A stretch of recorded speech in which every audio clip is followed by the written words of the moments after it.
పునరావాస కేంద్రంలో చూడొచ్చు నినాదాలు మా మంచి బాబు చంద్రబాబు అంటూ వాళ్ళందరూ కూడా జేజేలు పలుకుతున్నారు చంద్రబాబు నాయుడుకి.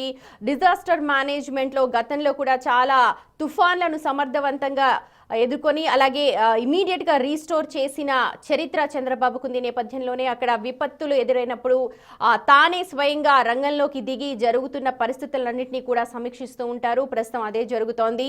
ఉదయం టెలికాన్ఫరెన్స్ లో మాట్లాడారు. ఆ శాఖల అధికారులు ఎలాంటి చర్యలు చేపట్టారు, ఎలాగా అన్ని కార్యక్రమాలు జరుగుతున్నాయో తెలుసుకున్నారు. ఆ తర్వాత ఏరియల్ సర్వే నిర్వహించారు. ముంతా తుఫాన్ మిగిల్చిన నష్టాన్ని, ఎలాగా పంటలన్నింటినీ నాశనం చేసిందో ఒకసారి ఏరియల్ సర్వే ద్వారా అధికారులను అడిగి వివరాలు తెలుసుకున్నారు. ఏ పంటలు ఎంత మేర నష్టపోయాయి, ఎంత మేర వరి సాగవుతోంది, ఉద్యానవన పంటలు ఏవి, ఏ ఏ ప్రాంతాల్లో అధికంగా ఎక్కడ నష్టపోయారు, అలాగే తడిసిన ధాన్యానికి సంబంధించి కూడా అక్కడ ఎలాంటి చర్యలు చేపట్టారు, ఇవన్నిటినీ కూడా అధికారులను అడిగి తెలుసుకున్నారు. ఆ తర్వాత కొన్ని పునరావాస కేంద్రాలు, దాదాపుగా 2200 పునరావాస కేంద్రాలను ముందుగానే ప్రభుత్వం అక్కడ ఏర్పాటు చేసింది. 2 రోజుల ముందుగానే అధికారులందరినీ కూడా అలర్ట్ చేసింది. సెలవులన్నింటినీ కూడా రద్దు చేసింది. ఇమీడియట్ గా తక్షణమే ఆ పునరావాస కేంద్రాల్లో కావాల్సిన సౌకర్యాలు ఏర్పాటు చేయాల్సిందిగా లోతట్టు ప్రాంతాల ప్రజలని, అలాగే తుఫాన్ ప్రభావిత ప్రాంతాల ప్రజలందరినీ కూడా పునరావాస కేంద్రాలకు తరలించారు. అక్కడ జరుగుతున్న ఏర్పాట్లన్నింటినీ కూడా వాళ్లతో స్వయంగా మాట్లాడి తెలుసుకున్నారు చంద్రబాబు నాయుడు. చూడొచ్చు విజువల్స్ లో కూడా మనం ఎలాగ బాధ్యతతో మాట్లాడుతూ ఉన్నారో. తుఫాన్ మిగిల్చిన నష్టం కావచ్చు, లేకపోతే కట్టుబట్టలతో చాలా మంది కూడా బయటకు వచ్చేశారు. కొన్ని పునరావాస కేంద్రాల్లో తమ గోడును వెళ్లబోసుకున్నారు. తమకు సహాయం అందించాల్సిందిగా కూడా బాధితులందరూ కూడా మాట్లాడారు చంద్రబాబు నాయుడుతో.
ముంతా తుఫాన్ ప్రస్తుతం ఇదే చర్చ నడుస్తోంది. ముంతా తుఫాన్ తీరం అయితే దాటింది, కానీ అది మిగిల్చిన నష్టాన్ని ప్రస్తుతం అధికారులంతా కూడా అంచనా వేస్తూ ఉన్నారు.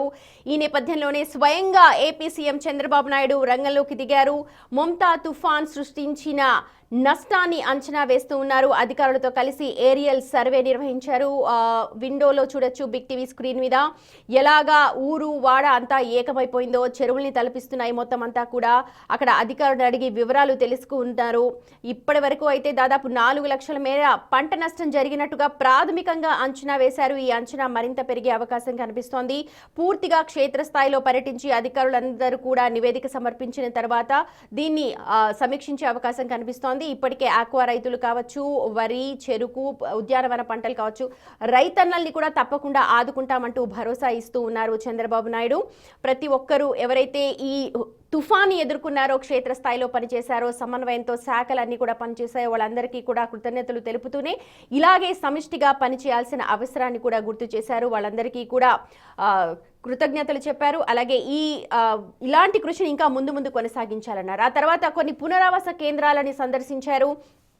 గర్భిణీలు కావచ్చు, వృద్ధులు, కొంతమంది లోతట్టు ప్రాంతాల ప్రజలు, తుఫాను అధికంగా ప్రభావితం కలిగిన ప్రాంతాల్లో ప్రజలందరినీ కూడా పునరావాస కేంద్రాల్లోకి తరలించారు అధికారులు. వాళ్ళందరితో మాట్లాడుతూ ఉన్నారు. వాళ్ళకి కావాల్సిన నిత్యావసర సరుకులు కావచ్చు, ఎందుకంటే చాలా మంది కట్టుబట్టలతో కూడా ఉన్నారు అక్కడ. వాళ్ళకి కావాల్సిన ఉప్పు, పప్పు అది కావచ్చు, ప్రతి ఒక్కటి కూడా అక్కడ నిత్యావసర సరుకుల్ని అందుబాటులోకి తీసుకొస్తున్నారు. వాళ్ళకు కూడా పంపిణీ చేశారు. కొంతమంది బాధితులతో మాట్లాడారు. వాళ్ళకి అక్కడ ఏర్పాట్లు ఎలా జరుగుతూ ఉన్నాయి, పునరావాస కేంద్రాల్లో ఎలా ఉంది అన్న దానికి సంబంధించి మొత్తం డీటెయిల్స్ తెలుసుకున్నారు. వాళ్ళకున్న విజ్ఞప్తుల్ని కూడా ఆయన విన్నారు. చాలా మంది బాధితులు తమకు ఉన్న కష్టాలను కూడా సీఎంకు స్వయంగా చెప్పుకున్నారు. కొంతమంది వినతి పత్రాలు కూడా సమర్పించారు. అక్కడ అధికారులందరితో కూడా మాట్లాడి తగిన జాగ్రత్తలు తీసుకోవాలంటూ, తగిన చర్యలు చేపట్టాలంటూ సూచనలు కూడా చేశారు. చాలా మంది వికలాంగులు, వృద్ధులతో కూడా మాట్లాడి అక్కడ జరుగుతున్న ఏర్పాట్లపై సమీక్ష జరిపారు. అక్కడ సరైన ఫుడ్ దొరుకుతోందా, ఆహారాన్ని పంపిణీ చేస్తున్నారా, సకాలంలో అన్ని అందుతున్నాయా లేదా అని వాళ్ళతో మాట్లాడుతున్నారు. చూడొచ్చు విజువల్స్ లో కూడా పిల్ల, పాప అందరూ కూడా, మహిళలు అధిక సంఖ్యలో అక్కడ కనిపిస్తూ ఉన్నారు.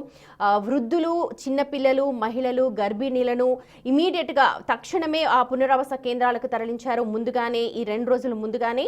ఆ తర్వాత అక్కడ వాళ్ళకి కావాల్సిన సదుపాయాలన్నీ కూడా ఏర్పాటు చేశారు. అక్కడ జరుగుతున్న పనినంతా కూడా స్వయంగా పర్యవేక్షించారు. ఇప్పుడు అక్కడ జరుగుతున్న పనిని ఆయనే స్వయంగా వచ్చి పర్యవేక్షిస్తూ ఉన్నారు.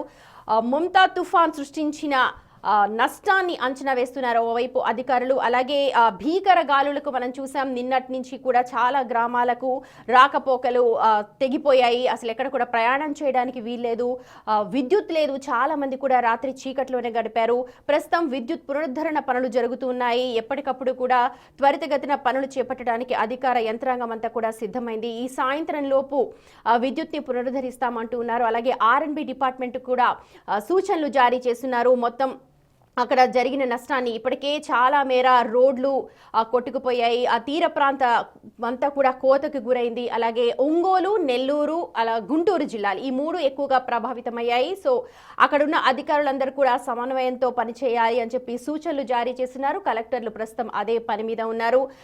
ప్రస్తుతం అయితే విజువల్స్ లో చూడొచ్చు, తమకు సీఎం స్వయంగా వచ్చి మాట్లాడుతూ ఉన్నారు. వాళ్ళ కష్టాలన్నీ కూడా సీఎం చంద్రబాబు నాయుడికి వివరిస్తూ ఉంది ఒక వృద్ధ మహిళ. ఎలా జరుగుతున్న ఏర్పాట్లు అని చెప్పి అడుగుతున్నట్టుగా మనం ఇక్కడ అందాజా వేయొచ్చు. ప్రస్తుతం అధికారులందరినీ కూడా ప్రశంసలతో ముంచెత్తారు చంద్రబాబు నాయుడు. సమిష్టి కృషితో అన్ని శాఖలు కూడా సమన్వయంతో పని చేశాయని చెప్పి అన్నారు.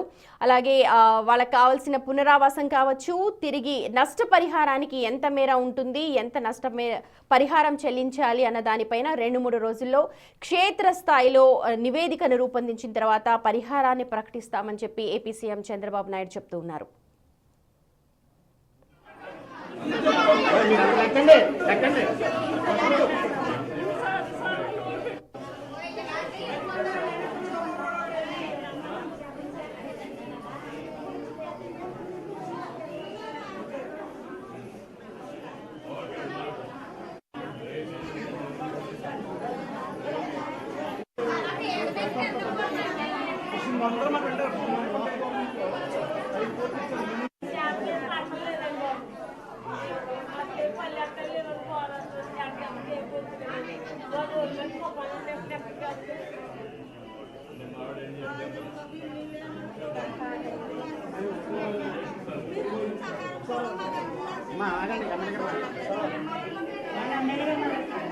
ఉండండి.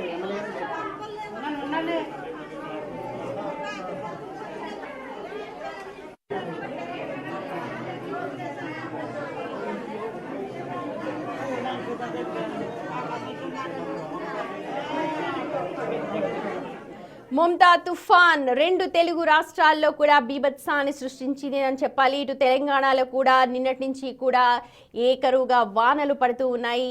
ఒక్క నిమిషం కూడా ఎడతెరిపి లేని వర్షాలు కురుస్తూ ఉన్నాయి.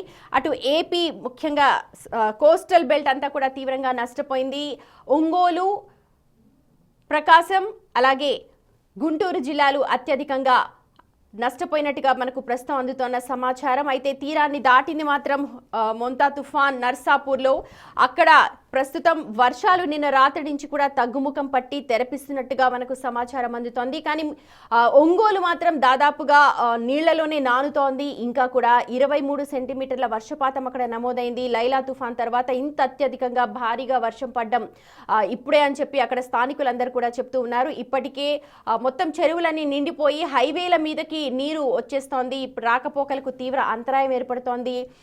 ఏపీఎస్ఆర్టీసీ కూడా చాలా మటుకు బస్సుల్ని రద్దు చేసింది. రైల్వే శాఖ కూడా దాదాపుగా చాలా రైళ్లను రద్దు చేసి మళ్లించిన దాఖలాలు కూడా ఉన్నాయి.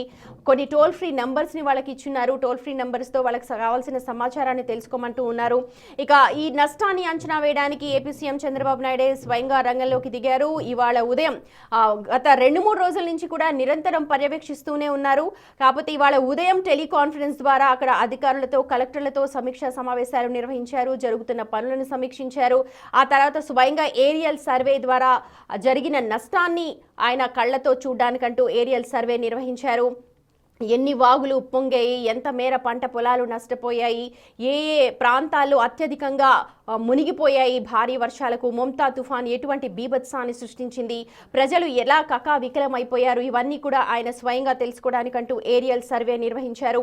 ఆ తర్వాత పునరావాస కేంద్రాలకు వెళ్ళి స్వయంగా అక్కడ జరిగిన పరిస్థితులు కావచ్చు, లేకపోతే అక్కడ జరుగుతోన్న కార్యక్రమాలను ఆయన చూస్తూ ఉన్నారు. వసతులు, సదుపాయాలు అన్నీ సరిగా ఉన్నాయా లేదా, మంచి ఆహారం అందుతోందా, మంచినీళ్ళు దొరుకుతున్నాయా లేదా, ఇలాంటి ప్రాథమిక అవసరాలు అన్నీ కూడా తీరుతున్నాయా లేదా అని వివరాలు స్వయంగా బాధితుల్నే అడిగి తెలుసుకున్నారు.